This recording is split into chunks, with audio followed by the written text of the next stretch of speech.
MBBS in abroad. Apollo MedSkills 6 years of MBBS program will be completed in 35 lakhs only. గురుగారు ఇప్పుడు మీరు చెప్పారు బొట్టు పెట్టుకోమని మీ పిల్లలకు నేర్పండి అని. ఇప్పుడు మా జనరేషన్ వాళ్ళని తీసుకుంటే మీరు చెప్పేవి వింటే మాకు కొన్ని అర్థమవుతాయి, కొన్ని అంతవరకే మాత్రమే తెలుసు, మాకు ఆ జ్ఞానం మాత్రమే, దానికి ముందర వెనక ఇంకేముందనేది తెలియదు. ఇప్పుడు అన్నారు బొట్టు పెట్టుకోవాలమ్మా అది మన ధర్మం అని చెప్పి, నేను వెళ్ళి ఇప్పుడు అదే సేమ్ నా పిల్లలకి చెప్పాను అనుకోండి, అవును బొట్టు పెట్టుకోవడం మన హిందూ ధర్మంలో ఉంది, అసలు ఎందుకు పెట్టుకోవాలి, దాని వెనకాల రీజన్ ఏంటి అడిగితే మా బోటి వల్ల అసలు మేము చెప్పలేకపోతున్నాము. ముందు ఒకటి చెప్పండి వాళ్ళకి. ఒకటి ముందు మన ధర్మం బతకడానికి అవసరం చెప్పండి. రెండవది ఈ కనుబొమ్మల మధ్యలో బొట్టు పెట్టుకుంటే ఒకటి అందం. ఇప్పుడు మీరు ఆ కాస్త బొట్టు తీసేసి ఉంటే మీ మొహం చూడలేం, అదో రకంగా కనపడతారు, పిశాచపు మొహంలో ఉంటుంది. బొట్టు పెట్టుకుంటే సౌందర్యం, తర్వాత ఈ కనుబొమ్మల మధ్యలో జ్ఞాపక శక్తి పెంచడానికి చాలా ఉపయోగపడుతుంది. రోజు నిత్యం ఈ చూపుడు వేలుతోటి బొట్టు పెట్టుకోగా ఒత్తిడికి జ్ఞాపక శక్తి పెరుగు, చురుకుతనం పెరుగుతుంది. కొంతకాలం అబ్జర్వ్ చేయండి మీరే. ఇప్పుడంటే కెమికల్స్ వచ్చాయి, స్టిక్కర్స్ వచ్చాయి, కానీ పూర్వం కుంకుమ అంటే కుంకుమ పెట్టుకుంటే దానివల్ల ఆడవాళ్ళలో ఒక రకమైన జ్ఞాపక శక్తి, ఇంట్లో ఏ మూల ఏ వస్తువు పెట్టినామో వాళ్ళకి గుర్తున్నట్టుగా ఎవరికి ఉండదు. పోపుల డబ్బాలో ఫలానా దాంట్లో కందిపప్పు ఉంది, దాంట్లో పెసరపప్పు ఉంది, ఆవాలు ఉన్నాయని ఎలా గుర్తుపెట్టుకున్నారమ్మా వాళ్ళు అవధానులు. మేము పద్యాలు గుర్తుపెట్టుకున్నట్టుగా అది బొట్టు వల్లే వస్తుంది. జుట్టు చక్కగా కొబ్బరి నూనె రాసుకుని దువ్వుకుంటూ ఉంటే జుట్టు ఊడిపోకుండా ఉంటుంది. ఇప్పుడు కొబ్బరి నూనె ఎందుకు రాసుకోవాలంటున్నారు, అందుకని కొబ్బరి లేదు, రబ్బరి లేదు, శుభ్రంగా నున్నగా అయిపోతుంది. దానికోసం బోడి ఖర్చు పెడుతున్నారు. అవునా? కాబట్టి పేలు పట్టకుండా ఆరోగ్యంగా ఉండు, తలనొప్పి తగ్గుతుంది. ఇప్పుడు మీకు తలనొప్పులు ఎక్కువ ఎందుకు వస్తున్నాయి అంటే కేవలం నూనె రాసుకోకపోవటం, వారానికి ఒకసారి కుంకుడుకాయలతో తలంటుకుపోవడం వల్ల హెడ్ఏకులు వచ్చి దానికోసం మందులు వాడి, ఈ మందుల వల్ల ఇంకో రోగం వచ్చి మోకాలు నొప్పి వచ్చి, మోచేయి నొప్పి వచ్చి, గట్టిగా నడవలేరు, కూర్చోలేరు. అందుకని లిఫ్ట్లు పెట్టవలసి వస్తుంది. మేము పైకి కిందకి 4 అంతస్తులు రోజుకి 8 సార్లు దిగుతున్నాను. నేను ఇంతవరకు లిఫ్ట్ ఎక్కలేదు తెలుసా. ఇప్పుడు మీరు పైకి వచ్చిన ఈ భవనంలో నేను ఇంతవరకు లిఫ్ట్ ఎక్కలేదు ఒక్కనాడు కూడా. నేను ఒకడికి లిఫ్ట్ ఇవ్వాలి కానీ నాకు ఒకటి లిఫ్ట్ ఇవ్వడం ఏమిటా యంత్రం. అందువల్ల నేను నడిచి వస్తున్నాను. అది కారణం ఏంటంటే తలంటుకోవటం, కొబ్బరి నూనె రాసుకోవటం, ఒంటికి అప్పుడప్పుడు తైలమర్దనం చేసుకుని శుభ్రంగా అభ్యంగన స్నానం చేయటం, బొట్టు పెట్టుకోవడం, ఈ సంప్రదాయాలు ఆరోగ్యాన్ని ఇస్తాయి. మన సంప్రదాయాలన్నీ ఆరోగ్య సూత్రాలే. మన తలలో ఉన్నటువంటి బ్యాక్టీరియాని చంపి ఆ చేదు, కుంకుడు చేదు బట్టతలు రాకుండా కాపాడుతుంది. రెగ్యులర్గా కుంకుడుకాయతో వారానికి 2 సార్లు 1 సారి స్నానం చేయండి, జుట్టు వస్తుంది. షాంపూలు పెట్టండి, వెంటనే ముందు తెల్లని రంగు క్యాంప్ వేస్తుంది షాంపూ వల్ల, అందుకే తెల్లబడిపోతాయి. ఆ తర్వాత ఈ తెలుపు బాగు చేయడానికి మళ్ళీ రంగు వేయాలి. ఆ రంగు వేసేసరికి మొత్తం జుట్టు ఊడిపోయి చుట్టూతో 4 వెంట్రుకలు దానికి రంగు వేయటం, లేదా మళ్ళీ విగ్గులు పెట్టుకోవడం, ఎన్ని గొడవలు వస్తున్నాయి. కాబట్టి మన సంప్రదాయంలో అన్ని ఆరోగ్యానికి పనికొచ్చేవి. అయినా కొన్ని విషయాల్లో ఇంకెందుకని అడగకూడదండి. నేను ఎందుకు పుట్టానంటే ఏం చెబుతావు, మనం పుట్టామా లేదా? ఆ పుట్టడానికి మన కారణం మన చేతిలో లేదు. అది మన కర్మ ఏది ఉందో మనకు తెలియదు. కాబట్టి నువ్వు ఎందుకు పుట్టావు, నువ్వు ఎందుకు అన్నం తింటావు, అన్నం తిన్నంతకాలం, నువ్వు పుట్టినంతకాలం, నువ్వు ఆ పరిగెడుతున్నంతకాలం నువ్వు ఒట్టెట్టుకోవాల్సిందే. కొన్నింటికి ఇంకా లేదు, నువ్వు లాగి కొట్టించుకోవటమే. దెబ్బ కనపడుతుందా? దేవుడు ఎక్కడున్నాడో చూపించమని అడిగట్టు వెనకటికి. లింగ పురాణంలో ఒక నాస్తికుడు వచ్చి దేవుడు లేడు, ఉంటే చూపించన్నట్ట. వెంటనే గురువుగారు లాగ్ గోపేదోడు కొట్టాడు. బాబోయ్ అన్నాడు. ఏం బాబోయ్ ఎందుకు అన్నావు అంటే బాధ అన్నాడు. ఏది బాధ చూపించన్నాడు. లాగ్ గోపేద కొడితే బాధ కలిగింది అన్నాడు. బాధ ఏది చూపించంటే బాధ ఎలా చూపిస్తామండి, లోపల ఉంటుందన్నట్ట. అలాగే దేవుడు కూడా అంతటా ఉన్నాడురా. ఈ బాధలో, ఆనందంలో, వెలుతురులో, జలంలో ఉన్నది ఆ చైతన్యమే. అది లేకుండా పుట్టావు, లేకపోతే ఎముకల పోగు. ఆ ఎముకల పోగు మీద మళ్ళీ రకరకాల నరాలు, ఆ నరాలను అంటి పెట్టుకుని చీము, నెత్తురు, మాంసం, కండరాలు, మోకాళ్ళల్లో గుజ్జు, మా చేతుల్లో గుజ్జు, కళ్ళల్లో, గుడ్లల్లో చూపు, ఇవన్నీ పెట్టి పైన చర్మం పెట్టి ఓ సౌందర్యం ఇచ్చాడు ఈ శరీరానికి. ఒక్కసారి ఆశ్చర్యంగా ఉంటుంది మనకి. దీని కింద ఎన్ని నాడులు, మనం తిన్న అన్నం గిలకొట్టబడి జీర్ణమై రక్తంగా మారుతుందా, ఆ రక్తం వీటన్నిటికుండా ప్రవహిస్తున్నదా. అసలు ఎంత అద్భుతమైన యంత్రం. ఈ యంత్రాన్ని ఇంకెవడన్నా రీప్లేస్ చేయగలడా? మోకాళ్ళ చెప్పులు మారిస్తే ఒరిజినాలిటీ ఎక్కడ ఉంటుంది? వంగలేవు, కూర్చోలేవు. ఈ ముక్కు మారిస్తే దీంట్లో ఉన్న ఉండవు. ఇటువంటి శరీరం ఒక్కసారి స్తంభించిపోతే ఎందుకు పనికిరాకుండా అయిపోతే అది ఎందుకు పనికిరాకుండా కుళ్ళిపోతుంది. మళ్ళీ దీన్ని కుళ్ళిపోయి పాడైపోవడానికి వీలుగా లోపల బ్యాక్టీరియా పెట్టాడు. పురుగులు వచ్చి తగలబెట్టకపోతే, కాల్చకపోతే, ఈ శరీరం కొంతకాలం అలా మూలండిపోతే లోపల కొత్త పురుగులు పుట్టి దీన్ని తినేసి మళ్ళీ అవి నాశనం అయిపోతాయి. శుద్ధి చేసి వెళ్ళిపోతున్నది. అటువంటి ఈ అస్థిపంజరాన్ని దీని మీద ఇన్ని రకాలైన విశేషాలని పెట్టి సృష్టి కొంతకాలం నడిపిస్తూ మళ్ళీ వీడు వెళ్ళిపోయాక ఎక్కడికి వెళ్ళాడో తెలియకుండా చేసే అపూర్వమైన ఆ అద్భుత దివ్యశక్తే పరమాత్మ అంటే. కాబట్టి వాడు అంతటా ఉన్నాడు. పిల్లలకి పిడివాదం కాకుండా చిన్నప్పటి నుంచి కనుక నేర్పితే 8 ఏళ్ళు వచ్చాక మనం నేర్పలేము. బై బర్త్ చిన్నప్పటి నుంచి బొట్టు బొట్టు కట్టు వాడికి స్తోత్రాలు నేర్పాలి. ఇప్పుడు నేను ఉదాహరణ చూస్తాను, మా మనవడు ఉన్నాడు, మా మనవరాలు ఉండేది, వాళ్ళు రామ అనకుండా అన్నం తినరు. వాళ్ళ అమ్మ నాన్న అలా పెంచుతున్నారు. శివాజీ మహారాజుకి జై అంటాడు మా మనవడు వచ్చి కత్తి తీసి. ఆ శివాజీ కథలు నేర్పారు. ఆ రకంగా చిన్నప్పటి నుంచి నేర్పితే ఖచ్చితంగా ఈ మార్గంలో వస్తారు. నేర్పినారని దరిద్రులు కొంతమంది ఉంటారు, కొంతమంది క్రూరులు. ఆ కమ్యూనిస్టులు మనమేం బాగు చేయలేము. వాళ్ళు నికృష్టులు, వాళ్ళ పక్కన వదిలేద్దాం, అది వాళ్ళ కర్మ. కానీ ముందు మన ప్రయత్నం మనం చేయాలి. గురుగారు, ఇప్పుడు మీరు ఇందాక అన్నట్టుగా పిసినారి కానివ్వండి, ఇలాంటి మూర్ఖులు నాస్తికులు కానివ్వండి, ఇదంతా అంటే వాళ్ళ కర్మను బట్టే వచ్చారు అనుకోవచ్చా? మరి లేదు అంటే ఇప్పుడు మీరు చెప్పినట్టుగా పెంపక లోపము అలా కూడా అనుకోవచ్చా? దీనిలో చాలా పని చేస్తాయి. పెంపకంలో కొంత లోపం, వాళ్ళ పూర్వకర్మలు కొన్ని, చుట్టుపక్కల వాతావరణం కొన్ని, పరిస్థితులు కొన్ని, ఇవన్నీ కర్మల యొక్క ఫలితాలు. అందుకే కొంతవరకు మనం మన ప్రభావంతో మార్చొచ్చండి. చెప్పగా కొంత మారుతారు, అంతా మారదు. కానీ అలాగే కొన్ని చూడగా ఎప్పటికో కొంతమంది మారుతారు. కొన్ని పుట్టుకతో వచ్చే దరిద్ర లక్షణాలు ఉంటాయి, అవి చచ్చేదాకా మారవు. అందుకే వాటిని ఏమంటారు? నైసర్గికములు అంటారు. నిసర్గ అంటే బై బర్త్ వచ్చేదాన్ని. పూర్వం మీరు ఎప్పుడన్నా సోషల్ స్టడీస్ చదివితే భారతదేశానికి నైసర్గికంగా హద్దులే ఉన్నాయి అంటే ఏంటి? సహజంగా ఏర్పడినవి అని అర్థం. కాబట్టి నిసర్గ అంటే పుట్టుకతో వచ్చే సహజ లక్షణము. అటువంటి లక్షణాలకి అన్నీ పోవుగానే కొంతవరకు మార్చచ్చు. నాస్తికులు కూడా చివరిలో మారినవాళ్ళు లేరు. కొంతమంది పేరు కమ్యూనిస్టులు, మా ఆవిడ రమ్మందండి అని వెళ్ళి ఏడుకొండల దగ్గరికి వెళ్ళడం. అందువల్ల వాళ్ళ ఆవిడ రమ్మన్నా కదా, వీడికి లోపల ఎంతో కొంత భయం ఉంటుంది.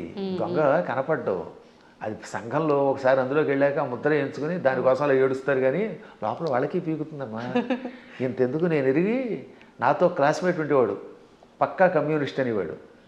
ఓ రోజు గుండు కొట్టించుకొచ్చాడు.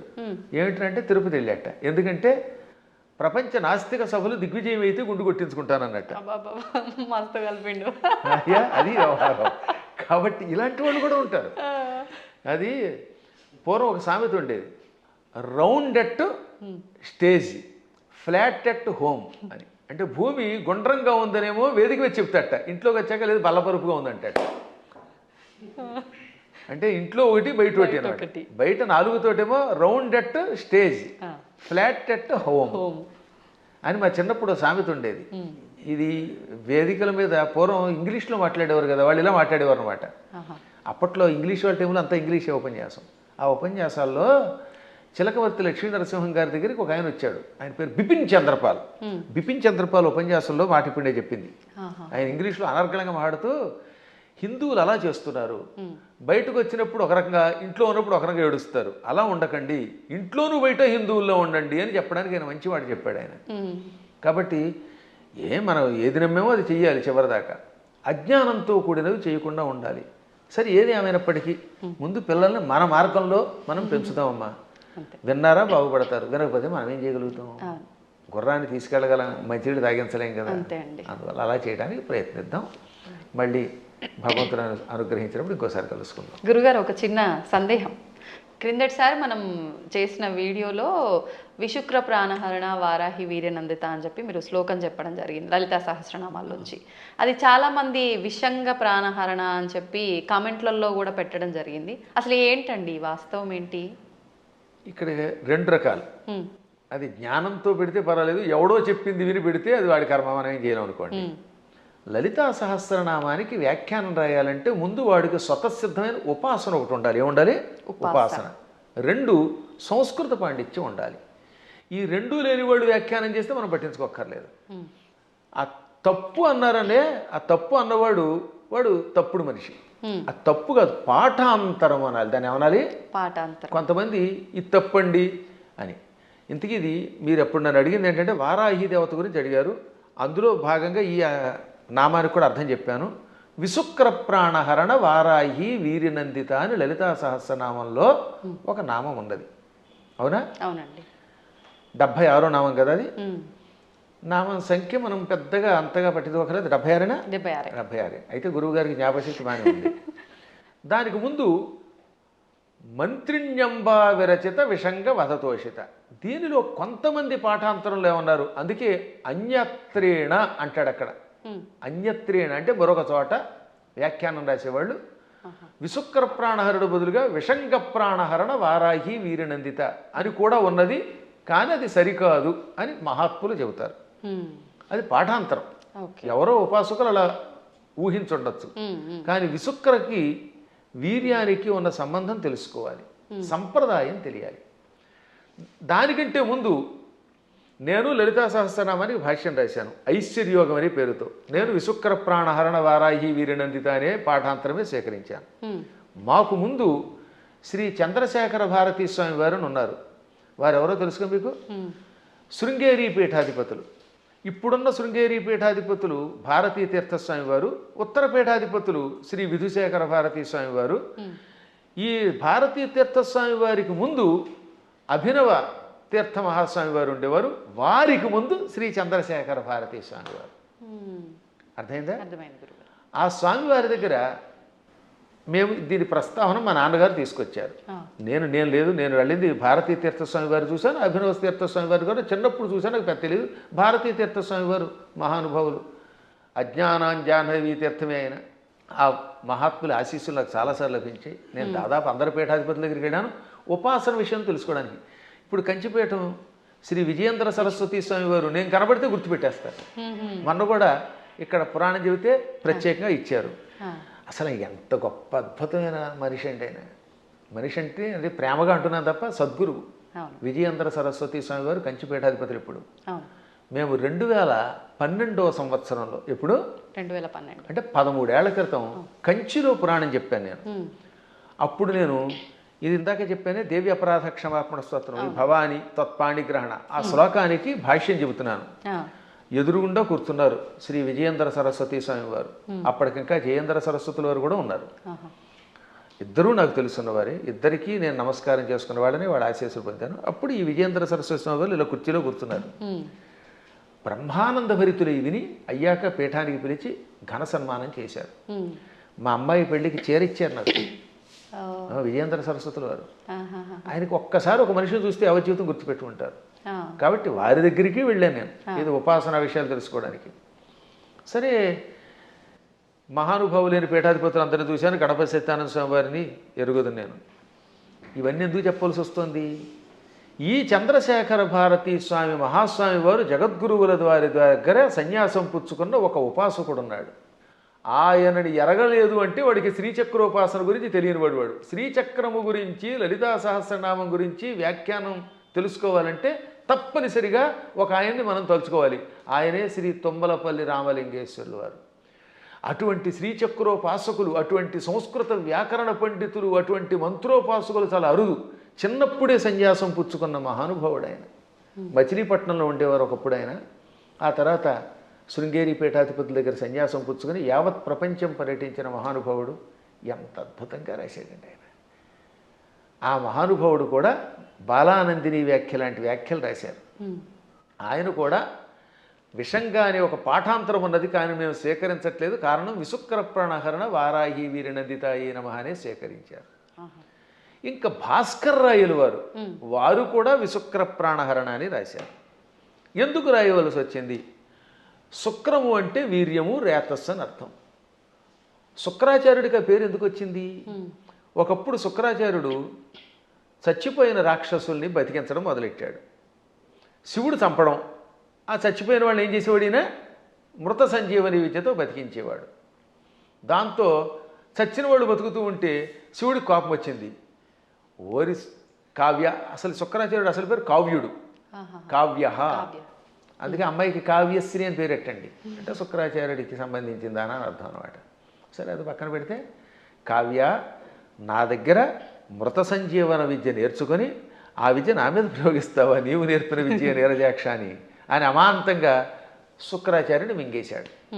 కడుపులో వేసుకుని ఆ తర్వాత ఇంక ఈయన లేడు కనుక బతికించేవాళ్ళు లేరు కనుక రాక్షసుని చంపేశాడు. 1000 ఏళ్ళు ఈ కడుపులో ఉన్నాడండి ఆయన. ఈ 1000 ఏళ్ళు ఓం నమ శివాయ అని మంత్రం చెప్పించుకుంటూ మృత సంజీవన విద్య ఉంది కదా, అందువల్ల చావకుండా కడుపులో ఉన్నాడు. లోపల కడుపులో గుడగుడలాడుతున్నాడు ఈయన. మన వాడు కొంతమంది కాఫీ తాగితే గుడగుడలాడినట్టుగా కడుపు. ఒక రోజు పార్వతి ఏంటంటే ఆ కడుపులో గడబడా గుడగడ అంటే ఆ కావ్యుడిని మింగాను అనగానే ఆవిడ జాలిపడి, వాడు మరబెట్ట లాంటి వాడే కదండి, వాడిని ఎంతకాలం కడుపులో ఉంచుతారంటే కొంతకాలం శిక్ష వేశాను, సరే ఇహ నువ్వు రమ్మంటున్నావు కనుక వాడిని బయటికి రప్పిస్తానని కావ్య నా చరమధాతువు నుంచి అంటే నా రేతస్సు నుంచి బయటికి రా అన్నాడు. నోటితో మింగాను, మళ్ళీ నోటితో బయటికి కక్కితే ఏమవుతాడైనా వాంతి అవుతాడు. వాంతి రూపంలో ఉన్నవాడు గురువుగా పనికిరాడు. కక్కిన వాంతి అశుద్ధం కదా అది. అందుకని శివుడు కూడా నా నోటితో కక్క నిన్ను నా ధాతువు నుంచి బయటికి రా, అప్పుడు నా కొడుకుతో సమానం అవుతావు అన్నాడు. అప్పుడు ఆయన శివుడి యొక్క గుహ్య ప్రాంతంలో నుంచి రేతస్సు నుంచి బయటకు వచ్చాడు. శుక్రము తెల్లగా ఉంటుంది వీర్యము. ఈ లోపల శివుడి యొక్క వీర్యం నుండి బయటికి రావడం వల్ల అప్పటి నుంచి ఆయన కూడా తెల్లగా అందంగా శివుడిలా తయారయ్యాడు. అందుకని శుక్ర ఆచార్యుడు అన్నారు. అర్థమైందా? అలా శుక్రుడు అయ్యాడు ఆయన. ఇది శివపురాణంలో కాశీఖండంలో ఉంటుంది. నేను చెప్పాను కనుక చాలామందికి తెలుసు, విన్నారు. ఇప్పుడు శుక్రం అంటే ఏమిటనమాట? వీర్యము. అందువల్ల ఆయనకు శుక్రుడిని పేరు వచ్చింది. విశుక్రము అంటే విపరీతమైన విశేషమైన అర్థం. వి అనే అక్షరమునకు ఆ ఒక్క అక్షరానికి విశేషమైన వికల్పమైన శుక్రము కలిగినవాడు. అంటే వాడికి విపరీత కామం, చాలా ఎక్కువ రేతస్సు ఉండేది. దాంతో వాడు ఇష్టం వచ్చినట్టు తిరిగేవాడు. ఇప్పుడు వాడు చావాలంటే ఏమవ్వాలి? ఆయుధాలకి చావాడు. వాడిలో ఉన్న రేతస్సంతా లాగేస్తే వాడు చచ్చిపోతాడు. అది వాడికి వరం. అందుకని వారాహి దేవత ఏం చేసింది? మొత్తం వాడి శరీరంలో మనం చూడండి స్ట్రా వేసి డ్రింక్ తాగేసినట్టుగా తన కోరలతో, వారాహి దేవత తన కోరలతో వాడి శరీరాన్ని గుచ్చి వాడిలో ఉన్న వీర్యం అంతా తాగివేసింది. ఇక్కడ వీర్యం అంటే పరాక్రమము, రేతస్సు, 2 అర్థాలు. వీర్య శబ్దానికి బలం అని కూడా అర్థం. అందుకే వీర్యము అంటే రాముడిలో వీర్యం ఉందంటే అక్కడ బలం ఉన్నదని అర్థం అనమాట. ఆ బలాన్ని సత్వాన్ని తాగేసింది. అందువల్ల అక్కడ ఏమన్నాడు? విశుక్ర ప్రాణహరణ, విశుక్రుని యొక్క ప్రాణములను హరించిన, తాగేసిన వారాహి దేవత యొక్క వీర్యమునకు నందిత, సంతోషపడింది లలితది. ఇప్పుడు ఆ విశుక్ర శబ్దానికి ఈ వీర్యానికి ఇంటర్లింక్ ఇప్పుడు మీకు అర్థమైందా? ఆవిడ అక్కడ వీర్యమును తాగేయటం వల్ల ఆ వీర్యమునకు ఆవిడ సంతోషపడింది, ఆ బలానికి సంతోషపడింది. ఇక్కడ విషంగా రాస్తే ఈ రెండింటికి ఉన్న మంత్రార్థాలు, గూఢార్థాలు దెబ్బతింటాయి. ఎందుకంటే కొన్ని చెప్పడానికి స్టేజీ కాబట్టి చెప్పట్లేదు. కాబట్టి విశుక్రుణ్ణి చంపాలంటే వారాహి దేవతే ఉండాలి. అతని ప్రాణం పోవాలంటే లోపల ఉన్న వీర్యమును లాగాలి. వీర్యమును స్వీకరించడం వల్ల ఆవిడ కూడా వీర్యస్వరూపిణి అయ్యింది. ఆవిడ వీర్యస్వరూపిణి అయ్యింది కాబట్టి ఆ వీరత్వానికి ఆవిడ అమ్మవారు సంతోషపడింది. అద్భుతమైనటువంటి భావనలు తెలియాలంటే అక్షరము పరబ్రహ్మముగా ఉపాసించాలి. అందుకే అక్షరమును పరబ్రహ్మం అంటారు. అక్షర పరబ్రహ్మ యోగం అన్నారు. అందుకే భగవద్గీతలో కూడా మా నాన్నగారు చిన్నప్పుడు శబ్ద బ్రహ్మోపాసన చెయ్యాలి అని నాకు చెప్పారు. అంటే శబ్దం ఊరికే పైపైన ఏదో నోటికి వచ్చినట్టు వాగడం కాదు. ఏ శబ్దం వాడినా ఆ శబ్దంలో ప్రతి అక్షరమునకు ఒక అర్థం ఉంటుంది. అర్థం తెలుసుకుని ఉపాసించాలి. ఉదాహరణకి సముద్రము, సాగరము రెండింటికి తేడా ఉంది. అల్లసాని పెద్దన ఈ మనుచరిత్రలో ప్రవరుడు అనేవాడు ఏడుస్తున్నప్పుడు చింతాసాగరమన మునిగి అన్నాడు ఆయన. చింతా సముద్రం అనలేదు. సాగరం అని ఎందుకు వాడాడు? సముద్రం అన్నా సాగరం అన్నా ఒకటే కదా. కానీ రెండింటికి ఎంత తేడా ఉందో తెలియాలి. సముద్రం సామాన్యమైనది, చిన్నది. ఒకప్పుడు సముద్రం చిన్నది. సగరుడని ఒక ఆయన ఉన్నాడు. ఆయనకు 60,000 మంది కొడుకులు. ఈ 60,000 మంది భూమిని తెగతవ్వారు, గొయ్యిని చేసేశారు. ఆ గొయ్యిలోకి సగరుడి యొక్క మునిమనుముడు భగీరథుడు గంగను తెచ్చాడు. ఆ గంగ అందులో పడింది. దాంతో చిన్నగా ఉన్న సముద్రం ఈ సగరు పుత్రుల వల్ల తవ్వబడి ఆ సగరుని యొక్క మునిమనువుడు తెచ్చిన గంగతో పెద్దదయ్యి విశాలమైపోయింది. ఇవాళ చూస్తున్నంత పెద్దదయ్యింది. చిన్నదిగా ఉన్నప్పుడు సముద్రం, విశాలమైపోతే ఏమవుతుందన్నమాట? డెవలప్ చేయబడితే సాగరం. అందుకని అక్కడ అప్రాప్రియేట్ వర్డ్ ఏంటనమాట? దుఃఖం అలా పుట్టి సముద్రం ఎలా అయితే సాగరం అయ్యిందో అలా వ్యాప్తి చెందింది కనుక చింతాసాగరం అన్నాడు ఆయన. ఊరికే తోచిన పదం వాడేయకూడదు అక్కడ. మేము కావ్యాల్లో వాడేటప్పుడు అంత జాగ్రత్తగా వాడతాం. ఇవన్నీ తెలియాలంటే వాడికి ముందు శబ్ద బ్రహ్మ మీద పట్టుండాలి, వ్యాకరణం తెలియాలి, ఏ శబ్దానికి వ్యుత్పత్తి ఏమిటో తెలియాలి, పురాణములలో విశేషాలు తెలియాలి.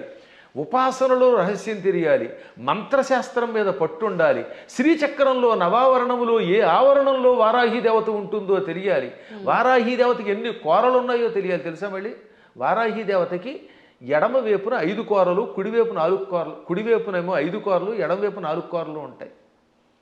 9 కోరలు ఉంటాయి లోపల.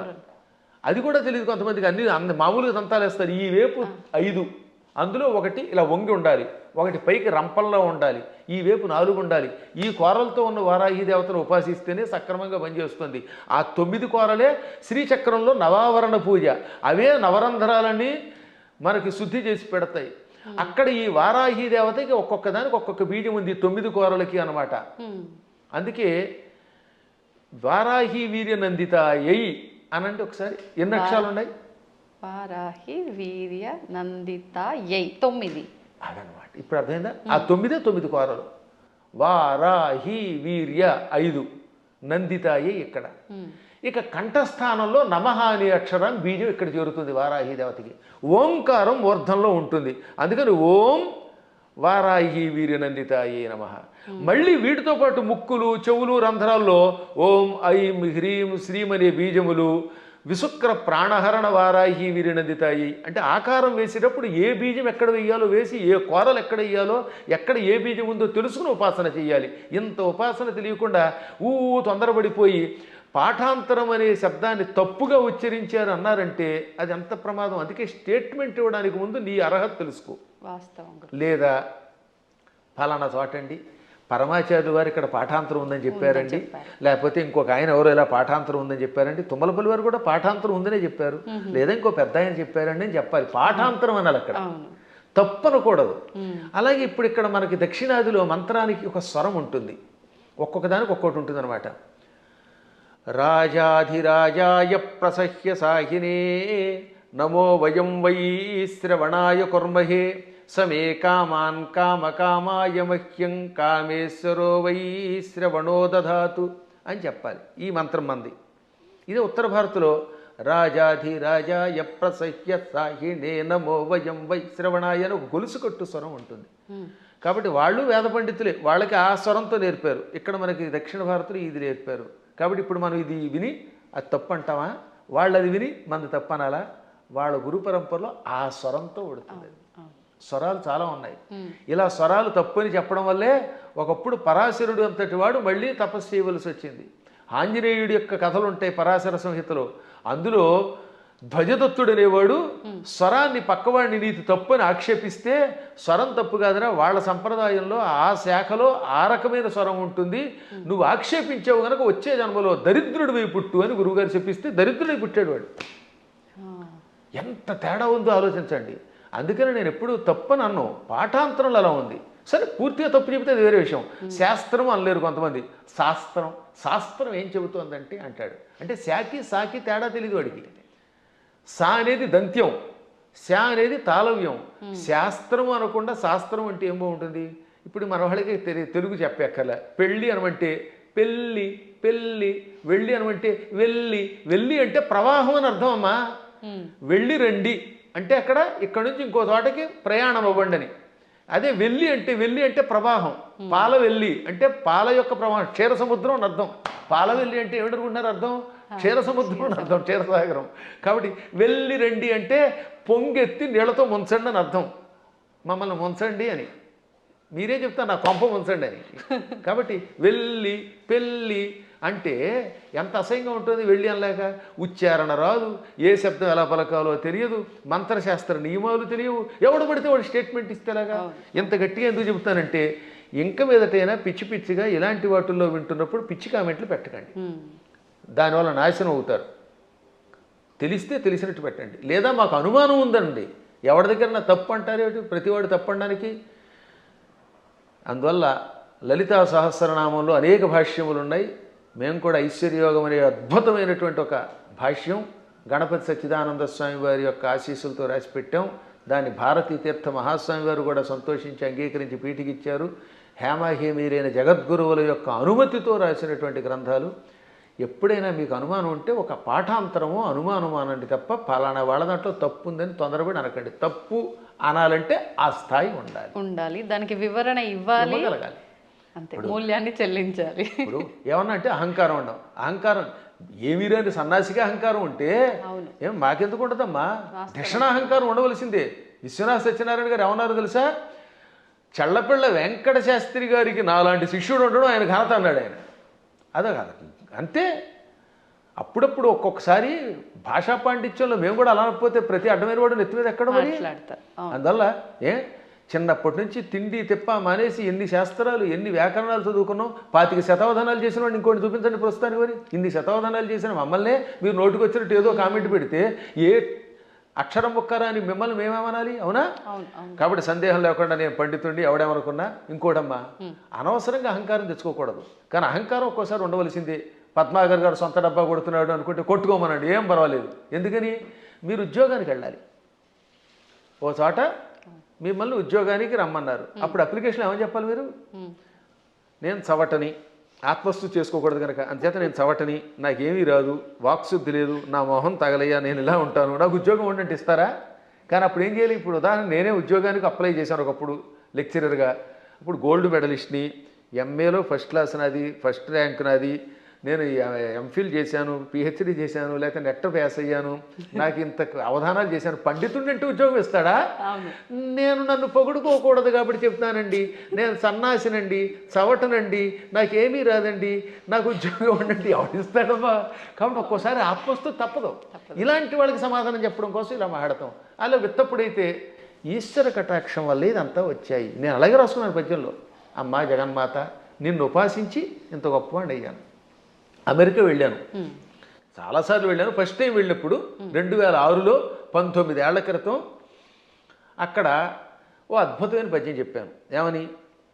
ఎక్కడి ఆంధ్రమందు గల ఏలురో, ఎక్కడి ఆంధ్రమందు గల ఏలురో, ఎక్కడి కాలిఫోర్నియా దిక్కును మృక్కులేని పరదేశమునందున నిర్భయముగా ఒక్కడనై చెరించితి, మహోన్నత కీర్తిని గంటి సంపదల్ మిక్కిలి గంటి. ఇదంతా పొగడ్త కింద ఉంది కదా. ఎక్కడి ఏలూరు, ఎక్కడి కాలిఫోర్నియా దిక్కు మొక్కులేని పరదేశంలో నిర్భయంగా ఒక్కడిని తిరిగాను, కీర్తి పొందాను, సంపదలు పొందాను. కానీ చివరిని ఏమన్నాడు తెలుసా? మిక్కిలి కీర్తి గంటిని నీ పద జలేజము భక్తిని గొల్చి అంబిక. అది కొసం మెరుపు. ఇదంతా ఎలా వచ్చింది? నీ పాద పద్మములను భక్తితో ఆరాధించటం వల్ల. సంపదల్ మిక్కిలి గంటి నీ పద జలేజము భక్తిని గొల్చి అంబిక అని ఆ సంపదల్లో లకార పొల్లు చివర ఉండడం వల్ల జలేజములో అలుక్ సమాసంలో ఎతి కూడా పడింది దానికి అలాగా. కాబట్టి చిట్ట చివర అమ్మాయి ఇదంతా నీ అనుగ్రహం అంటాం. మేము ఎప్పుడు వినయంగానే ఉంటాం. కానీ ఒక్కొక్కప్పుడు అజ్ఞానికి సమాధానం చెప్పేటప్పుడు అంత గట్టిగా చెప్పాల్సిందే. కాబట్టి విశుక్ర ప్రాణహరణ అనే పాఠాంతరం ఎక్కువ బాగుంటుంది. పాఠాంతరంలో విషంగా ఉండవచ్చు, అది వేరే విషయం ఉంది. ఉన్నప్పటికీ ఇదే. కాబట్టి ఎవరికి ఏది కావాలంటే వాళ్ళ గురు పరంపరను పెట్టి దాన్ని స్వీకరించెదరుగాక అని మంగళాశాసనం చేస్తూ మరొక్కసారి మీ అందరి దగ్గర సెలవు తీసుకుంటున్నాను.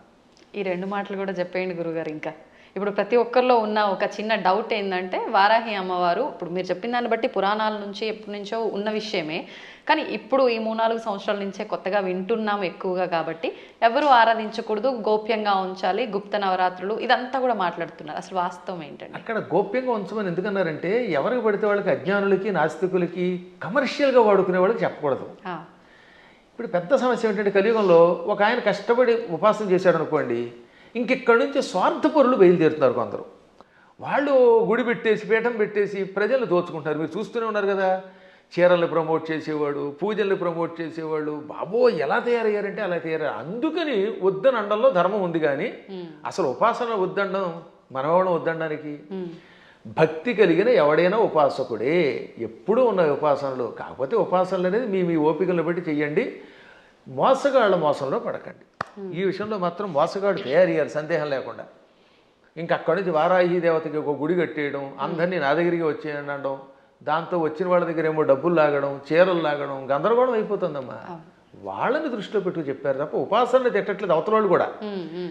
ఈ ఉపాసన పేరు చెప్పి వంచకత్వం ఎక్కువైపోవడం వల్ల వంచకులు దృష్టిలో పెట్టుకుని కొంతమంది వద్దన్నారు తప్ప, అన్నవాళ్ళు కూడా ప్రజల యొక్క బాగుని దృష్టిలో పెట్టుకున్నారు కదా, అది మంచిదే. నిజమైన ఉపాసకులు ఆడంబరం లేకుండా ఉంటారు. ఇప్పుడు ఎప్పుడైనా నేను పూజ చేశాను, ఒక్క పూజ బయట పదే పదే చెప్పుకుంటా డబ్బా కొట్టుకుంటాం, కొట్టుకోం. అత్యవసరం వస్తుంది ఒక్కోసారి, అలాంటప్పుడు చెప్పాలి తప్ప వీటితోటి అవతల వాళ్ళ దగ్గర డబ్బులు వసూలు చేయడం, వాళ్ళు మోసం చేయడం తప్పే. కానీ వారాహి ఉపాసన ఇప్పటిది కాదు, యోగ యోగాలుగా బ్రహ్మాండ పురాణంలో ఉంది. బ్రహ్మాండ పురాణం వ్యాసుడు రాశాడు, కొన్ని వేల సంవత్సరాల క్రితమే ఉంది. అవి కూడా కాదంటే అది వాళ్ళ కర్మ.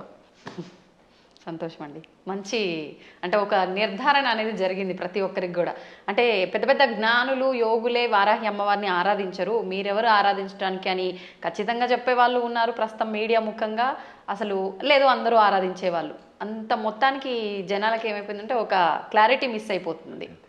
సంతోషం గురుగారు, చాలా మంచి విషయాలు తెలియజేశారు. ఇంకా సమయం ఉంటే ఇంకా మాట్లాడాలని ఉంది, కానీ ఇప్పటికే చాలా సమయం అయిపోయింది. మీ అనుమతి ఉంటే మరొకసారి మరొక వీడియోలో తప్పకుండా మంచి విషయాలు మాట్లాడుకుందాం. ధన్యవాదాలండి.